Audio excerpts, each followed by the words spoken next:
For 41 years, the U.S. has called Israeli settlements built in the occupied West Bank illegal under international law.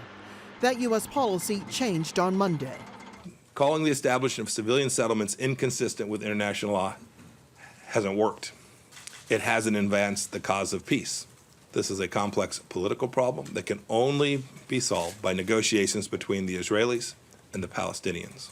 Pompeo's announcement is the latest in a string of controversial White House moves designed to support Israel, recognizing Jerusalem as Israel's official capital, moving the U.S. embassy there from Tel Aviv in 2018, and forcing the Palestinians to close their office in Washington, leaving them no diplomatic presence in the U.S. apart from at the United Nations.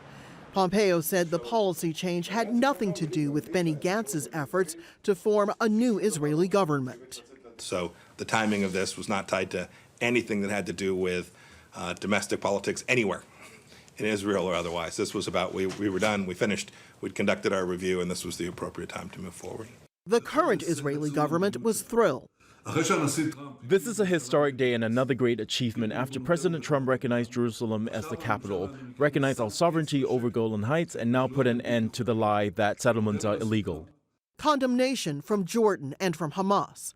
We warn against dangerous consequences of the U.S. change of position, a continuation of U.S. policy to support occupation. And from the Palestinian leadership, not just anger, but also a call to action. That's pro-Israel's occupation, pro-Israel war crimes. This constitute a major threat to international peace and security. And this is turning the international community from the rules of international law, the rules of solving conflicts by peaceful means, into the rules of the jungle. The European Union and many other countries say the settlements violate UN Security Council resolutions and undermine the chances of a two-state solution.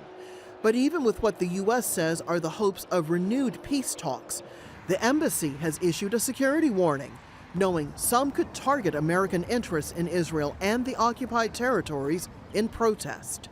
Rosiland, Al Jazeera, Washington.